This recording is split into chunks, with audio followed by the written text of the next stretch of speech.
Hey folks, it's Spitz with Pixels and Pills, and I'm at the EDTC Revolutions Conference in Washington, D.C., and it's my absolute pleasure to have with me Leigh Householder, who's Managing Director of the IQ Labs for GSW Worldwide. Leigh and I go way back. We pitched together. It was a great pitch we did where basically I cited a statistic on the fly during a pitch, and Leigh followed that up with a statistic that basically people cite statistics on the fly during pitches. So, did you know that 67% of statistics are made up on the spot? That was it. That was it. So it was wonderful. She put me in my place. She's ready to do that again during this interview. And she gave a wonderful presentation earlier. And we want to maybe spend a few moments talking about the evolution of the perception of what we mean by an aggregate. Aggregate target. Now with metrics and statistics the way they are, we can measure things to such a degree of granularity and so much understanding that the idea of a statistical mean really doesn't make any sense. Yeah. I mean, we really are learning to do marketing at the end of normal. There's no more average consumer, no more typical demographic. And as we have all these new opportunities in social media, really deep networks, all incredible opportunities to look at different kinds of entertainment, consume products.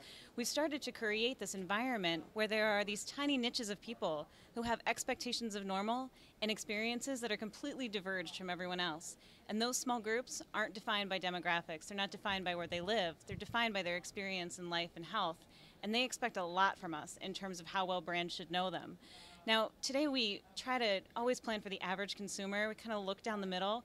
And the problem with it is that when we create for average, we create average. We put together these bland amalgams of things that few people love and no one, or few people like and no one loves. Yeah, what's fascinating to me is basically that digital is optimal at targeting the consumer with dynamic, segmented content.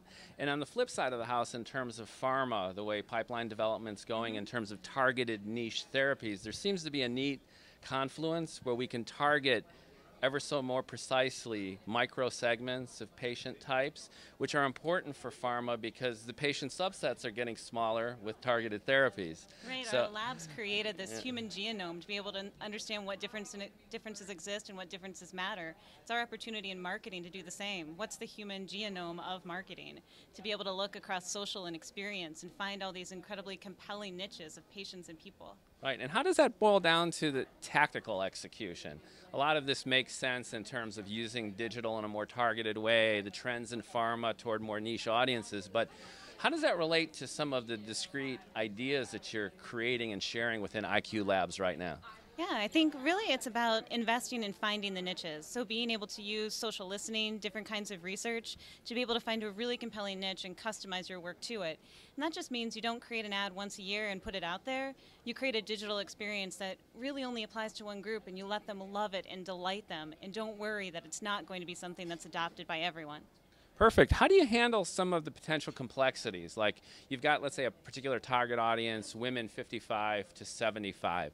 Then you understand that they might use media in particular ways, their internet adoption, their use of mobile, broadcast media, and all that. How do you put all these variables together to create an overarching 360 kind of channel neutral strategy that makes the most sense? I mean, it is incredibly complex. What we try to do is create an entire ecosystem for a brand. It's a word we've heard a lot today, where we can see all the touch points that are needed by each audience. But when you look at just your particular audience, the people like you only see a small part of that. Right. It's great as though, although it seems complex when you look across the entire landscape as a marketer, for people, they self-select into only the things that are relevant to them. So they're not looking at all that other stuff that we create out there for other people. They're just consuming what matters to them.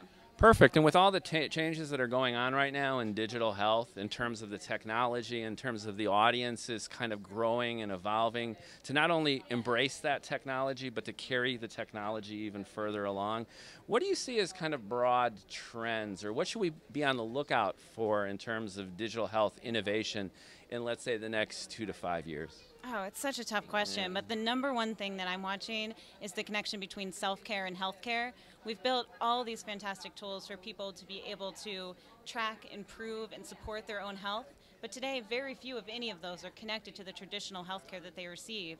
So the ability to build that bridge with technologies, with tools, with behavior, that's where the innovation is going to happen. Very, very exciting. It's my pleasure to have Leigh Householder as Managing Director of IQ Labs for GSW Worldwide. This is Spitz with Pixels and Pills signing out from EDTC Revolutions in Washington. Thanks, Leigh. For the last time, it's Leah. I've been saying Leigh for years, even like pitches and stuff. And it's like, wait, so it's Leah, Leah, householder. This Thank is you. Spitz. Sorry.